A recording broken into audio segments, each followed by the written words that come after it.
Salam cerdas, Ibu Bapak, saudara-saudara yang saya hormati. Sesi komentar berita kanal Awali Rizki kali ini menyoroti berita yang memuat pandangan Purbaya soal melemahnya rupiah belakangan ini. Nah, judulnya Purbaya anggap rupiah melemah imbas spekulasi independensi BI. Ditayangkan oleh Bloomberg Technos pada tanggal 19 Januari jam 19.40 malam. Ada gambar ilustrasi Bank Indonesia, ada pidato, ada Pak Parjio, Gubernur Bank Indonesia sedang berpidato. Beritanya begini, Menteri Keuangan Purbaya Yudi Sadewa mengatakan pelemahan nilai tukar rupiah belakangan didorong spekulasi pasar terkait dengan independensi Bank Indonesia. Purbaya menegaskan rupiah bakal menguat seiring dengan pemulihan fundamental ekonomi saat ini. Adapun Presiden Prabowo Subianto dikabarkan mengusulkan Wakil Menteri Keuangan Thomas Djiwandono untuk menjadi Deputi Gubernur Bank Indonesia menggantikan Juda Agung yang mengakhiri masa jabatannya pada 2027. Menurut sumber Bloomberg Technos, Kepala Negara berniat menunjuk keponakannya ya, Thomas Djiwandono nih ya, keponakannya Pak Prabowo untuk menjadi petinggi di Bank Sentral. Sementara itu, Juda Agung berpotensi menggantikan Thomas di Kementerian Keuangan. Jadi saya sedikit komentari, Juda Agung ini adalah Deputi Gubernur Bank Indonesia, kan ada gubernur, ada beberapa deputi. Nah, belum berakhir masa jabatannya itu berakhir 2027. Ini sudah sedang sudah mengundurkan diri. Lalu Presiden mengajukan calon untuk menggantikannya. Calon itu 3 ya biasanya.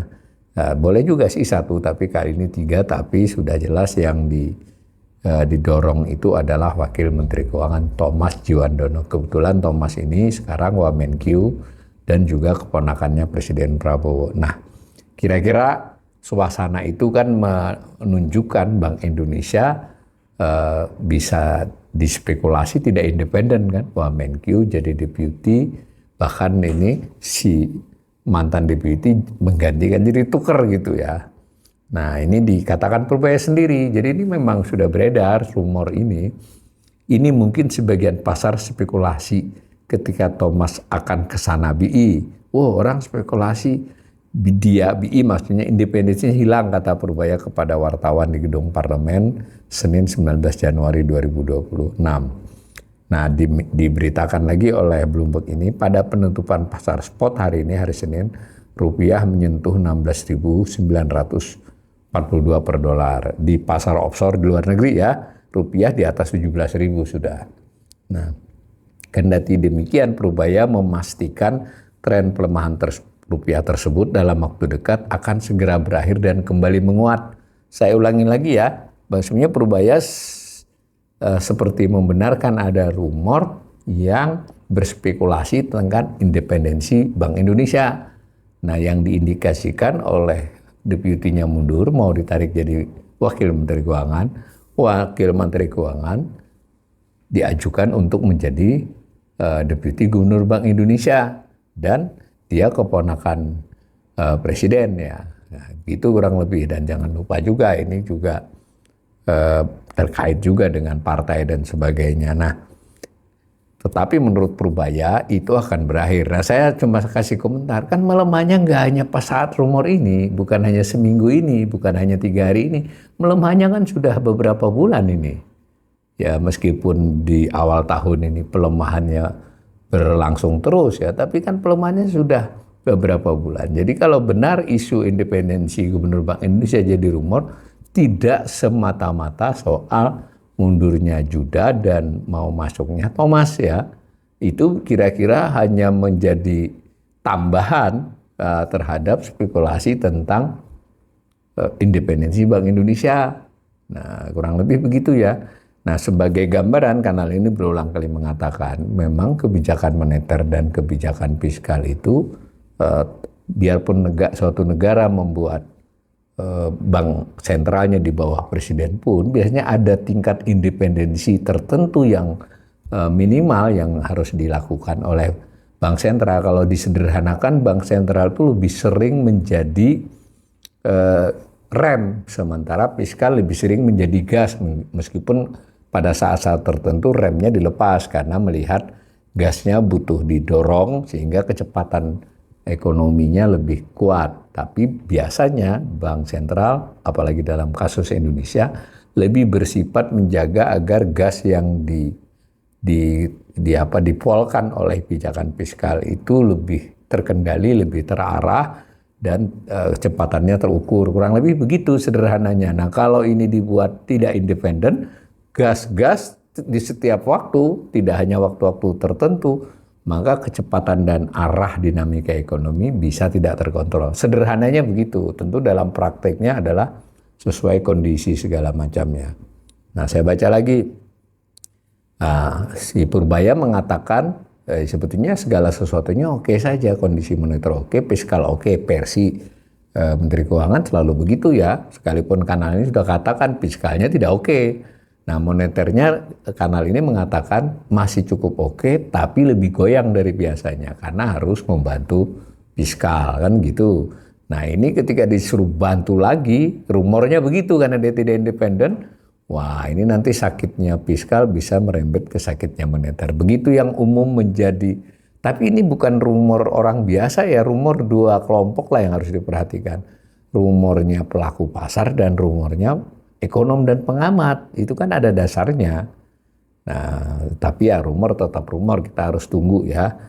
Nah, ini tadi Pak Purbaya masih juga menyampaikan hal-hal yang ingin membalik rumor itu. Artinya sentimen positif ingin beliau katakan. Saya sudah berulang kali menilai hal ini wajar dalam kebijakan publik, itu boleh begitu dan bahkan harus begitu. Bank sentral dan pemerintah negara dan dalam hal Indonesia itu memang harus memproduk sentimen-sentimen positif agar pasar tidak dikendalikan oleh rumor yang relatif mengganggu. Tetapi jika upaya membangun sentimen positif itu tidak didasari fakta kebijakan, ya tetap kalah.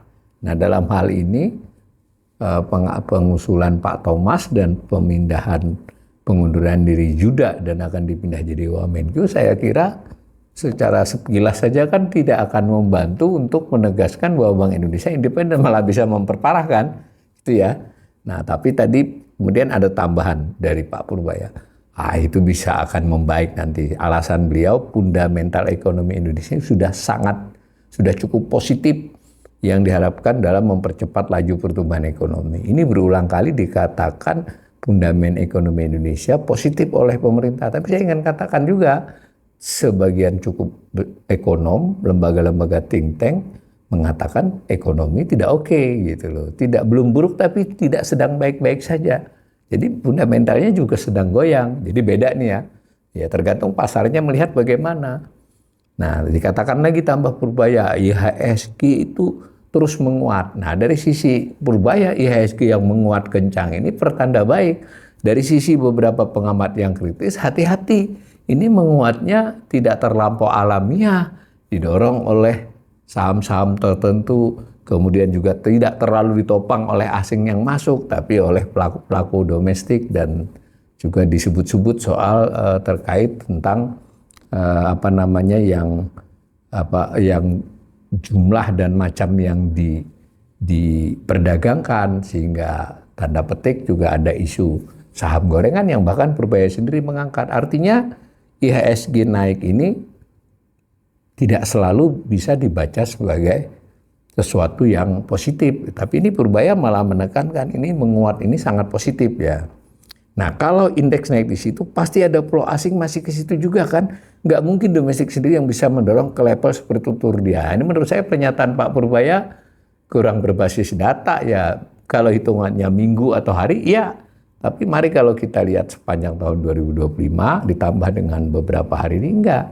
Ya tidak keluar banget, tapi fluktuasi masuknya segitu saja asing.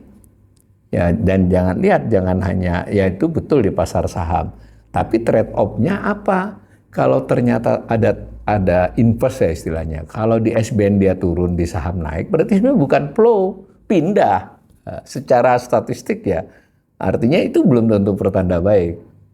Mudah-mudahan netizen yang suka ngeritik saya pesimis ini, saya bermaksud untuk memberi pandangan. Saya tidak ingin mengatakan salah cara menilai Pak Purbaya, tapi boleh dong cara menilai yang lain. Itu IHSG ditopang oleh pergeseran kepemilikan di surat utang. Dua ya, surat berharga negara dan SRBI asing turun di situ. Bertambah di saham, netonya ya segitu-gitu saja. Berarti si sahamnya bisa gelembung kan? Tidak pertanda fundamental yang kuat, minimal tidak sekuat seperti kelihatannya. Nah, dari alasan fundamental kuat, alasan IHSG naik, kata Pak Purbaya IHSG naik itu karena ada flow asing.